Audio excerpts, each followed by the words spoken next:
Hello everyone, welcome to this week's Gran Turismo 7 Daily Race and Strategy Guide. We're off to Circuit de Catalunya in Barcelona with everybody's favourite chicane present and correct. And we are in the Group 4 machinery. We've got 10 laps to get round, so 10 laps to negotiate your favourite chicane, folks.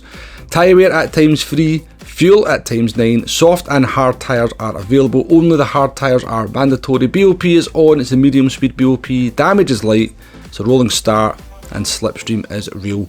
You've got settings that you can change as well. It's the suspension, I believe, it's the anti-roll bars and the expansion and the compression, and of course your brake balance.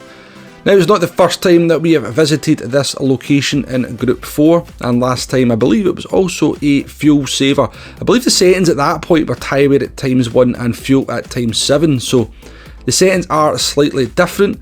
I don't think we had the soft tyres available that time either, but is it going to make things any different?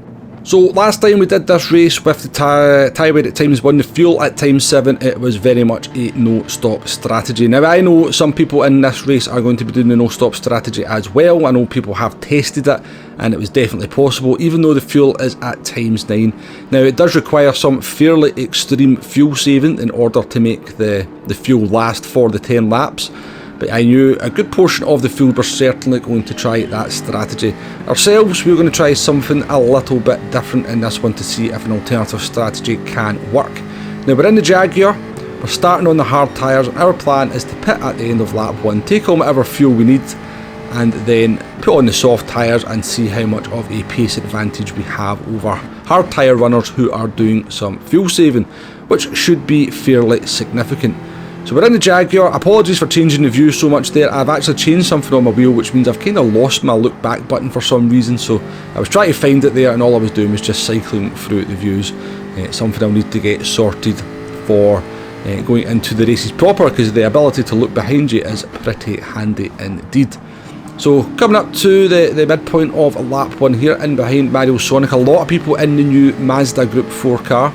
The FF car. Now it is very, very fast, and I have heard it's pretty good on fuel as well, so there's probably 6 or 7 Mazda 3s in here in this race. We've got Tishni behind us, who's also in that car as well.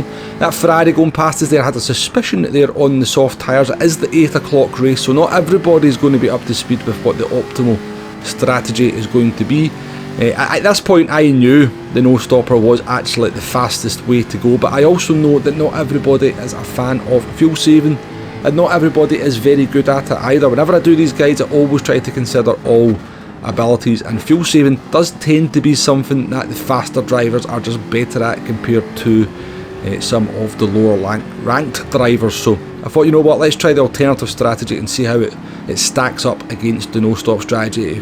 Maybe give you something else to do, and if nothing else, it'll be a whole lot more fun, because the extreme fuel saving required on this one is not very exciting or fun to drive at all. So come to the end of lap 1, we're going to peel off to the right hand side. Be careful not to cross the white line if you are making a pit stop, and get rid of these hard tyres, put on a set of soft tyres. You're going to see here why the hard no stop strategy is the preferred way for most people to go. So we're nearly at 28 seconds, having entered the pit lane before our car makes it into the box. We're around about 10 seconds behind the leader when we came in. We'll put the soft tyres on, we'll take a splash of fuel, and we'll head back out on these soft tyres. Now you can see already there that our fuel is looking a little bit low. I think I said we had 7.3 laps worth of fuel, and we've still got 9 laps to go. Now your pit loss, depending on how much fuel you take.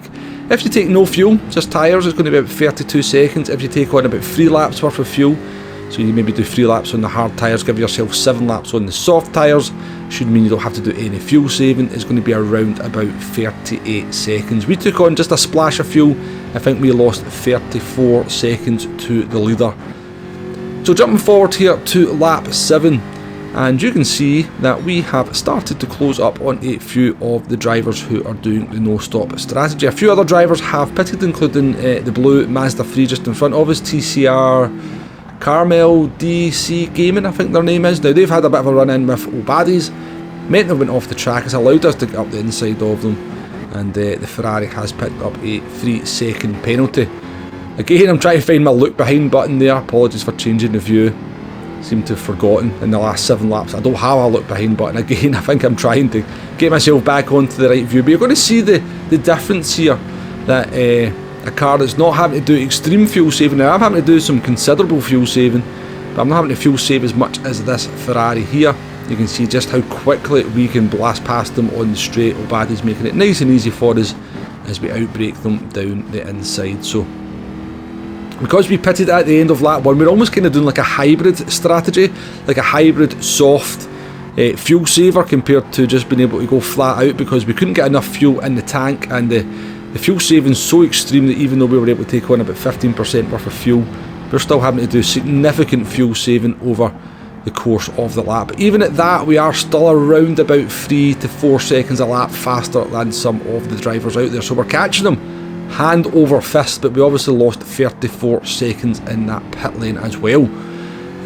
So 4 times 9 is what, 36 seconds. So we'd have to, we would have to be 4 seconds a lap faster, which we're not going to be every single lap. A little bit of traffic to contend with on this one. But as we come to the end of lap 10, we have made up into P7. Now our front left soft tyre is looking a little bit second hand as well, so do be careful of that if you're doing 9 laps on the soft tyres. But we have caught up to Mario Sonic. Now Mario Sonic was just right in front of us when we made that pit stop, so it's not like, I know this isn't the quickest strategy. The no stop strategy is the quickest way to go if you can do the fuel saving. Hogston ran out of fuel here, just showing how extreme that fuel saving is.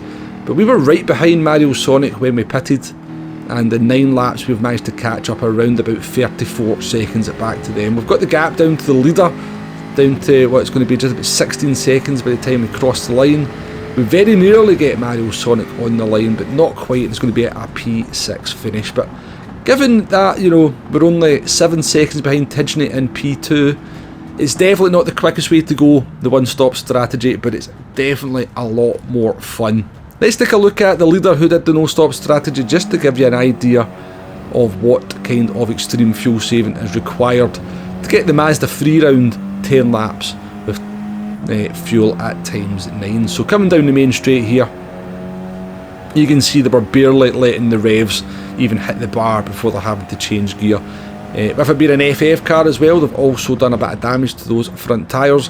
But yeah, the fuel saving is extreme, folks. I think there's probably short shifting required, as well as some manipulation of the fuel maps. And I know that fuel saving is not for everyone. I hear a lot of people complain about it when I do these strategy guides whenever it's a fuel saving race. So yeah, it's an incredibly boring way to do the race. It is the quickest way. It's probably going to be the quickest way by about 5 to 10 seconds depending on your ability. But there is a slight alternative if maybe you're just a driver who hates fuel saving so much, or you're just not very good at it. And possibly, as I think I said earlier on, fuel saving does tend to be something that the faster drivers are just better at, because you can carry more momentum through the corners, so they don't have to they're not using as much fuel to get the car back up to speed. So I think if maybe you're a B driver, a C driver, maybe even an A driver, you maybe want to give some consideration to that one-stop strategy if you're really struggling with the no-stop strategy. But here's your strategy options.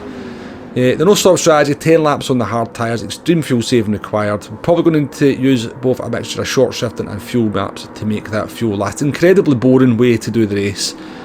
Your alternative strategy, the fun strategy if you want to call it, to do 1 to 3 laps on the hard tyres or 7 to 9 laps on the soft tyres. You could do it vice versa. You could start in pole position, start in the soft tyres, trailblaze off into the distance, and then make your pit stop at the end and see where you come out.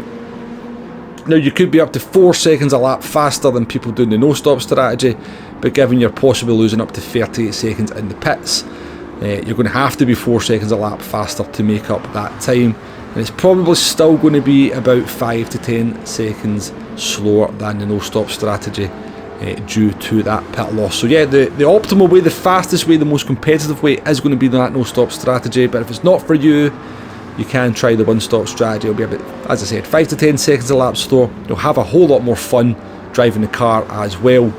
And yeah, that's pretty much it for this one. As ever with these fuel-saving races, PD have made a little bit of an error on the settings. An additional lap would have made the no-stop almost impossible. Reduced the fuel down to 80%.